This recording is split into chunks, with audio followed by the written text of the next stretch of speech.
नमस्कार, मैं हूं आपका दोस्त विजय विद्रोही। आप मुझसे जुड़ चुके हैं, इसके लिए आप सबका तहे दिल से शुक्रिया और अगले 8-10 मिनट में आपसे जुड़े रहने की कोशिश करूंगा।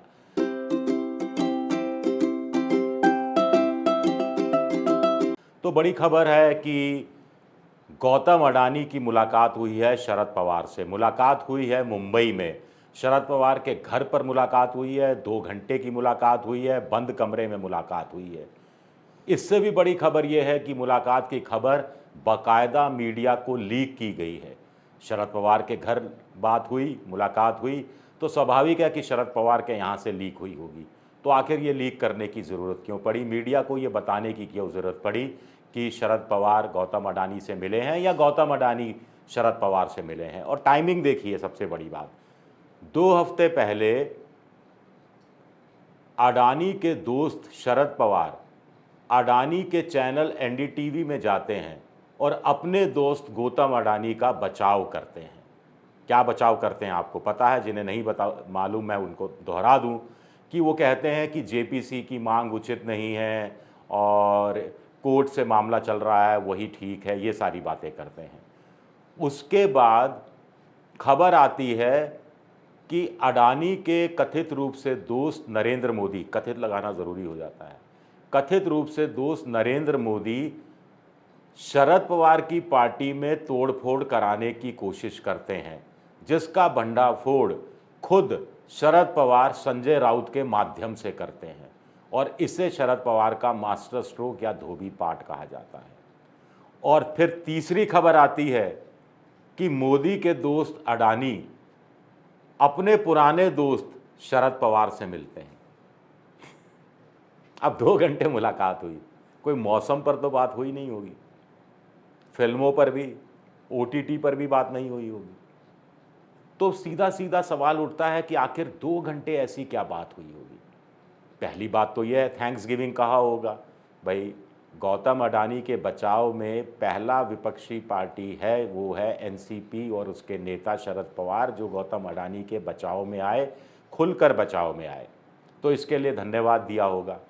हालांकि कुछ लोग कह रहे हैं ये पुराना याराना था और पुराना याराना निभाया गया है और गौतम अडानी और शरद पवार के रिश्ते बहुत बहुत पुराने हैं। कुछ लोग तो ये तक कहते हैं कि शरद पवार ने ही पहली बार अडानी को नरेंद्र मोदी से मिलवाया था जब नरेंद्र मोदी मुख्यमंत्री नए बने थे गुजरात के। ऐसा भी लोग कहते हैं, पावर के सेक्टर में लेकर आए, पुरानी यारी दोस्ती।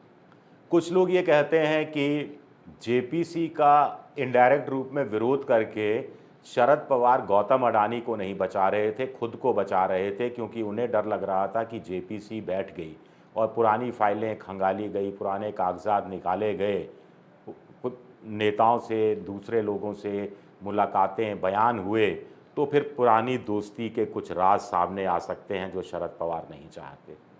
खैर, इस सिलसिले हम नहीं जाना चाहते।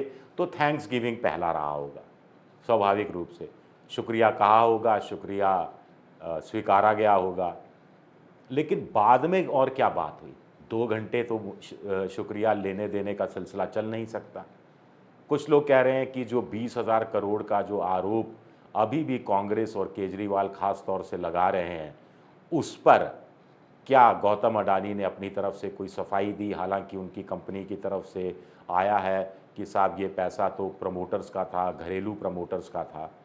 कुछ लोग कह रहे हैं कि गौतम अडानी ने शरद पवार से कुछ इस तरह की बात कही होगी कि जैसे आपने मेरा बचाव किया तो कोई ऐसी व्यवस्था कर दें कि विपक्षी पार्टियां भी मेरा बचाव करने लगें, या आप इस चीज़ को जब समझ गए कि जेपीसी का कोई फ़ायदा नहीं है, आप जब इस चीज़ से कन्विंस है कि 20,000 करोड़ रुपया कोई शेल कंपनियों का नहीं है, ना ही प्रधानमंत्री नरेंद्र मोदी का है, जैसा कि आरोप अरविंद केजरीवाल लगा रहे हैं, तो ये बात आप विपक्षी दलों को, दूसरे नेताओं को क्यों नहीं समझाते? मेरी तरफ से उनको भी समझा दीजिए या हमें मौका दे दीजिए, हम उनको कागज़ पत्तर दे दें और समझाने की कोशिश कर सकें। क्या इस तरह की बात हुई होगी? कुछ लोग कह रहे हैं कोई मैसेज है, जो मैसेज अडानी के माध्यम से दिया गया, या कोई मैसेज है जो शरद पवार ने अडानी के माध्यम से भेजा है। तो ये मैसेज किसका है, किसको भेजा गया है कथित रूप से, आपको बताने की ज़रूरत नहीं है, क्योंकि पॉलिटिकल क्राइसिस महाराष्ट्र में चल ही रहा है। और कुछ लोग कह रहे हैं कि ये खबर इसलिए भी लीक कराई गई ताकि जो विपक्ष के बीच में थोड़ा सा कन्फ्यूज़न फैल जाए शरद पवार की भूमिका को लेकर। क्योंकि अभी जो विपक्षी पार्टियां एक होने की कोशिश कर रही हैं, ख़ास तौर से कांग्रेस चाहती है कि नीतीश कुमार के साथ मिलकर शरद पवार भी कांग्रेस की मदद करें। कहाँ मदद करें? ममता बनर्जी को साथ लाने में, केजरीवाल को साथ लाने में, केसीआर को साथ लाने में, जगन मोहन रेड्डी को साथ लाने में, जो लोग मोटे तौर पर कांग्रेस से थोड़ी सी खुंदक खाते हैं। और ये दोस्ती शरद पवार की बहुत अच्छी है। तो ये मुलाकात से कहीं न कहीं जो विपक्ष की एकता में कोई दरार डालने की कोशिश, क्या शरद पवार अपनी तरफ से कोई मैसेज भेजने की कोशिश कर रहे हैं? हालाँकि कुछ लोग कहते हैं स्वाभाविक है, इसको बहुत ज़्यादा तूल नहीं देना चाहिए। एक उद्योगपति एक पॉलिटिशियन से मिलता है, ये कोई नई चीज़ नहीं है। पर्दे के पीछे भी मुलाकातें होती हैं, पर्दे के आगे भी मुलाकातें होती हैं। पहले ज़माने में पर्दे के पीछे ज़्यादा मुलाकातें होती थी और दोनों के बीच का जो रिश्ता है बड़ा प्रगाढ़ है। चुनाव के समय में ये रिश्ता और गहरा हो जाता है। कॉर्पोरेट चुनावी चंदा इंदिरा गांधी के समय भी देता था, राजीव गांधी के समय भी देता था। वाजपेयी जी के समय थोड़ा-सा बीजेपी का मेल-मिलाप इस रूप में कॉर्पोरेट जगत से नहीं था। वहाँ प्रमोद महाजन ने बड़ी भूमिका निभाई थी। प्रमोद महाजन उद्योगपतियों को फ़ोल्ड में बीजेपी के लेकर आए थे और पहली बार बड़ी संख्या में बीजेपी को कॉर्पोरेट जगत से भी चंदा मिलना शुरू हुआ था। तो ये कोई नई बात नहीं है कॉर्पोरेट की दोस्ती।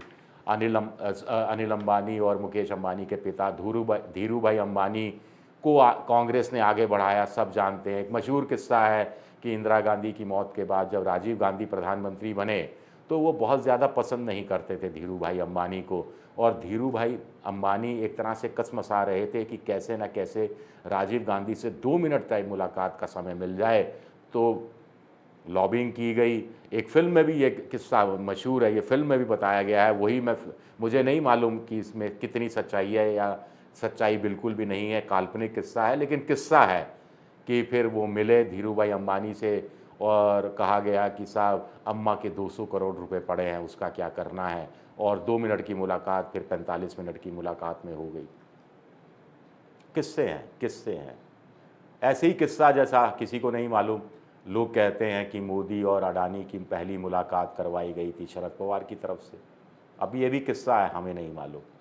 अब तो इलेक्टोरल बॉन्ड आ गया है, इलेक्टोरल बॉन्ड के माध्यम से कॉर्पोरेट जगत चुनावी चंदा देता है, जिसमें अब कॉर्पोरेट जगत को तो ये भी इस रिस्क से भी बच गया है कि जिस पार्टी को वो नहीं चाहता उसको भी चंदा दे और पोल खुल जाए, या फिर फंस गया है, जो भी आप तरीका समझ लीजिए। तो कुल मिलाकर ये बड़ा इंटरेस्टिंग है कि अडानी और शरद पवार की मुलाकात हुई है तो बात हुई है, बात बाहर निकली है और बाहर बात जानबूझकर निकाली गई है।